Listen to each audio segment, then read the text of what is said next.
What happens when a Grand Tourer has the design, power, and luxury needed to become a legend, but history simply forgets it? During the 1960s, while Ferrari, Aston Martin, and Jaguar captured all the attention, Europe produced extraordinary machines that eventually disappeared from collective memory. Some were too expensive, others came from manufacturers that were too small, and a few simply had the bad luck of competing against much more famous rivals. Today, we are going to rescue 10 forgotten European Grand Tourers of the 1960s. Elegant, fast, and fascinating automobiles that deserved a very different fate.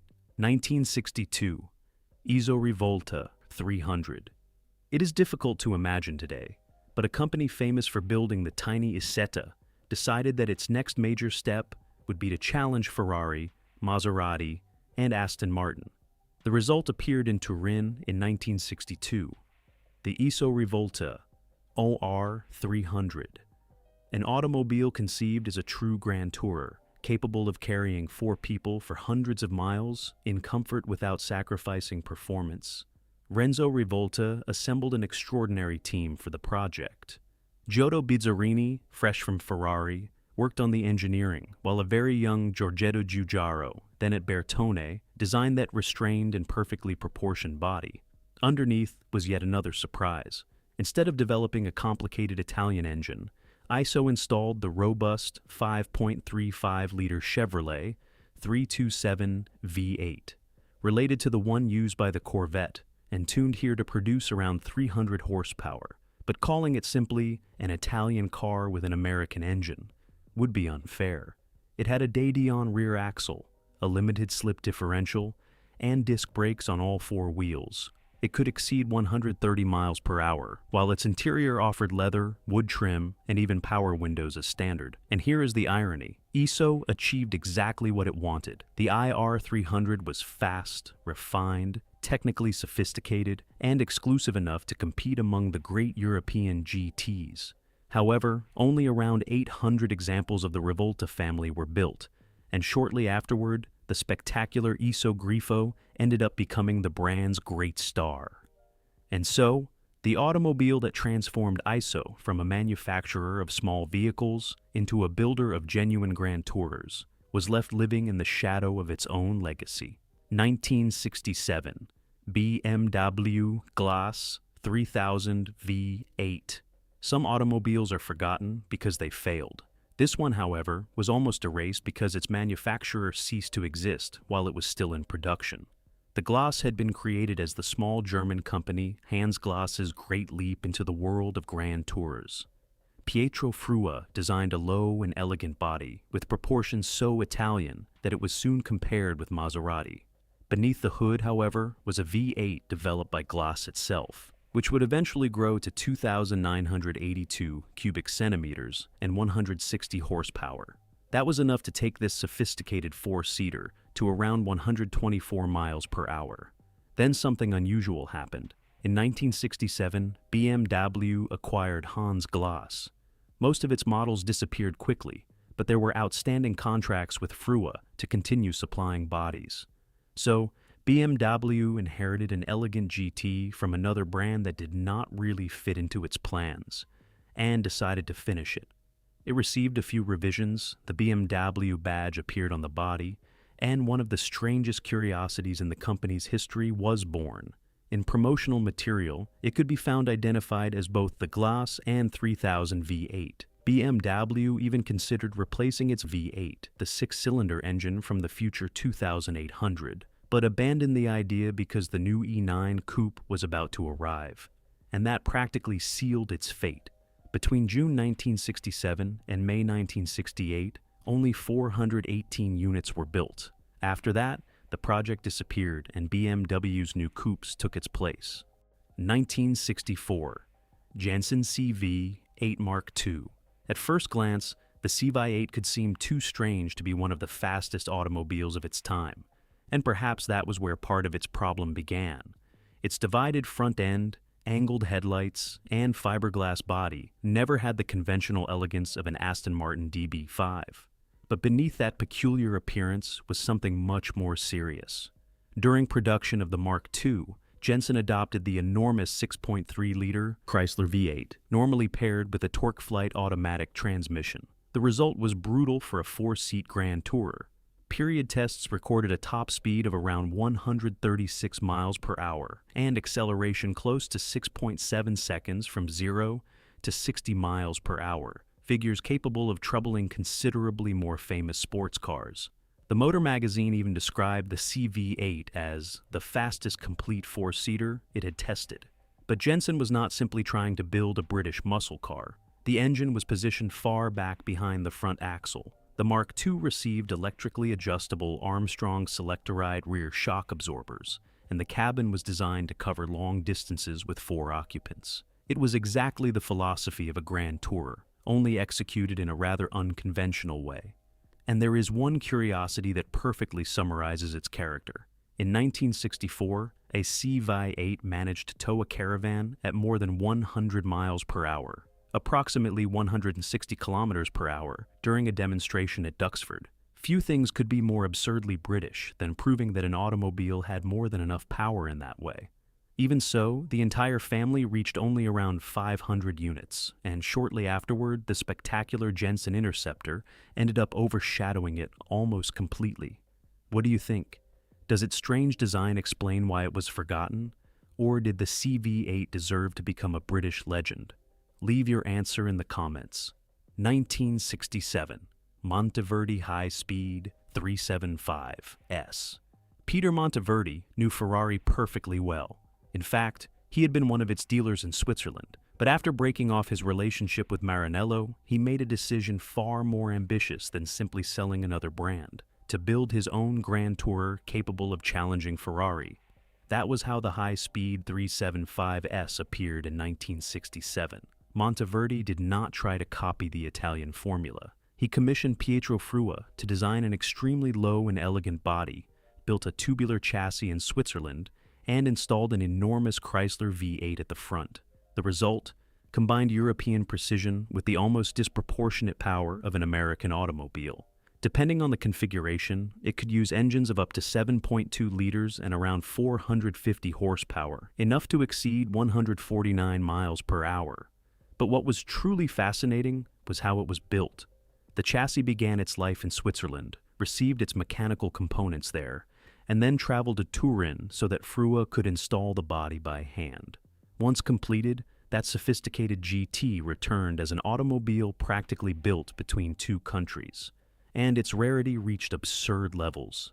The collaboration between Monteverdi and Frua lasted only a short time.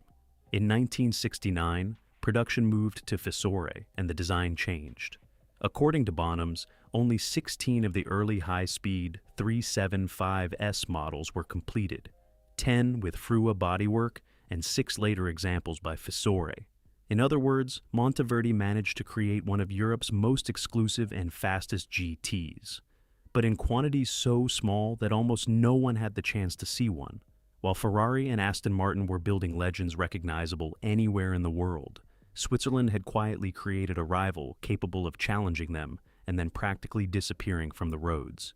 1964, Fiat 2300S Coupé by Ghia. The Fiat 2300's biggest problem was written on its own hood, Fiat. Because if that same automobile had carried a Maserati or Ferrari badge, it would probably be remembered today as one of the great Italian GTs of the 1960s.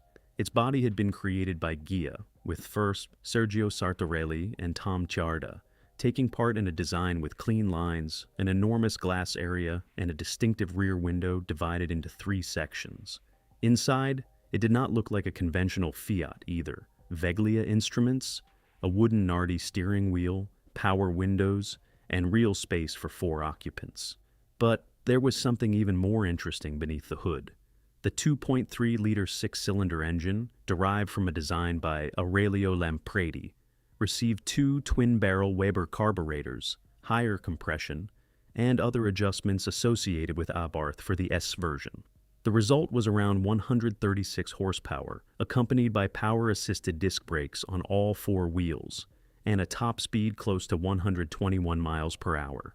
Its construction was also far less industrial than the Fiat name suggested. Ghia did not have enough capacity to build the planned bodies, so production ended up being subcontracted to OSI, turning the 2300S into a creation born between Fiat, Ghia, Abarth, and one of the most interesting Italian coach builders of the era. And here is the paradox. Demand for the car was so strong that waiting periods of up to 18 months existed to get one. At the time, it even earned the nickname the poor man's Ferrari, although there was very little about it that was cheap or ordinary. 1965, Opel Diplomat, Coupé V8. Today, it is difficult to imagine Opel trying to sell one of the most exclusive automobiles in Germany. But in 1965, that is exactly what happened. The Diplomat was not created to compete with Volkswagen or the family sedans of the era. It was the absolute top of the Opel range, an enormous pillarless body built by Karmann, power windows, power steering, and a level of equipment designed to travel along the Autobahn with the serenity of a great luxury sedan. And beneath that very long hood was something even less German. Opel turned to a 5.4-liter Chevrolet V8, related to the engines used on the other side of the Atlantic, producing approximately 230 horsepower and sending all that power through a 2-speed power glide automatic transmission. It was a strange combination, but it worked. It could reach around 128 miles per hour, making it, according to Opel, the fastest production automobile sold in Germany at the time. What was truly absurd was its position within the brand itself. It cost approximately 25,500 marks, while a small Opel Kadett could be bought for around 5,000. In other words, Opel was asking roughly 5 times the price of one of its popular automobiles for this coupe. It is no surprise that it was rare. Between 1965 and 1967, Karmann built only 304 examples. It then disappeared without a direct successor, although its story had an unexpected consequence.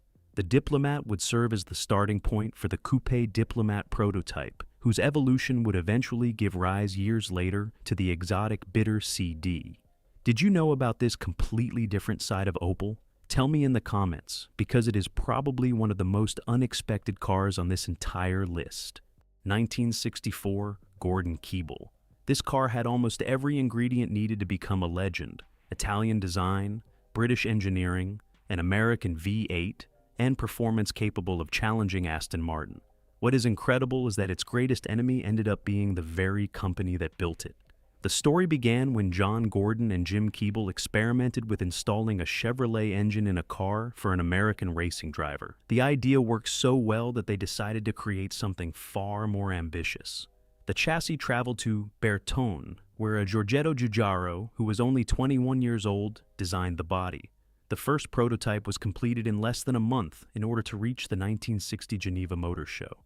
When production finally began in 1964, it used a fiberglass body and a 5.4-liter Chevrolet 327 V8 producing around 300 horsepower, combined with a 4-speed manual transmission, disc brakes on all 4 wheels, and a sophisticated tubular chassis. But perhaps no detail tells its story better than the emblem. Instead of a horse, a bull, or a feline, the Gordon-Keeble carried a tortoise. According to the brand's story, one appeared during a photo shoot and ended up becoming the symbol of the automobile. It was a perfect joke, one of the fastest British GTs of the time, identified by one of the slowest animals. The real irony, however, was in the finances. The car sold for around £2,798, much less than several rivals, but the price was so optimistic that it left insufficient profit margins. Added to that were problems with suppliers and a lack of capital. The company collapsed before the automobile could establish itself. In the end, around 100 units were built, and so disappeared one of the best examples of the Anglo-Italian-American formula of the 1960s. Not because it was too slow, ugly, or mediocre, but because it was a great automobile built by a company that simply could not survive. 1967, AC428 Frua. That was essentially the answer to a question almost no one had asked. What would happen if an AC Cobra put on an Italian suit and decided to become a luxury grand tourer? AC started with the brutal chassis of the Cobra 427 Mark III, lengthened it by around 6 inches, and commissioned Pietro Frua to create an entirely new body. The result abandoned any appearance of a racing car. Endless hood, low beltline, elegant fastback, and a silhouette that could easily be mistaken for a Maserati of the era. But underneath, there was still Cobra DNA. The enormous 7-liter Ford FE428V8, producing approximately 345 horsepower, could take this sophisticated coupe to around 140 miles per hour. Its construction was almost as extravagant as the automobile itself. A C prepared the chassis in Thames Ditton, England, sent it to Turin to receive Frua's hand-built bodywork, and then returned it to England to complete the assembly. Each unit crossed Europe before it even reached its owner, and that process came at a price. When it appeared, the 428 cost around £5,573, approximately twice the price of a Jaguar E-Type 4.2. Only 81 units were completed between coupes and convertibles. That is why seeing one today is so unusual. In 1968, Bristol 410. It did not need to look spectacular. That was precisely the point. While Ferrari sought to attract attention and Aston Martin turned its coupes into status symbols, Bristol built automobiles for a much more discreet type of customer. Someone capable of paying for an almost handcrafted construction, but without needing to announce it to the world. The 410 was one of those cars. Bonhams describes it as part of that small group of hand-assembled British luxury automobiles, built to standards inherited from Bristol's aeronautical roots. On the outside, it looked conservative, although for 1968, it received a cleaner front end, with the headlights integrated into the fenders. Inside there was wood, leather, and space for 4 adults. Beneath the hood remained the 5.2-liter Chrysler V8, connected to a TorqueFlite automatic transmission. It was enough to reach around 130 miles per hour, but the philosophy was never to turn it into a nervous sports car. The 410 was built to maintain high speeds for hours with minimal effort, and some details seem to have been designed by aviation engineers because, literally, they were. Bristol hid the spare wheel and jack inside a compartment in one of the front fenders. On the opposite side, there was another space for components such as the battery and electrical system. This freed up the trunk and distributed the weight more effectively, without altering the elegant silhouette of the car. But such attention to detail was never intended for mass production.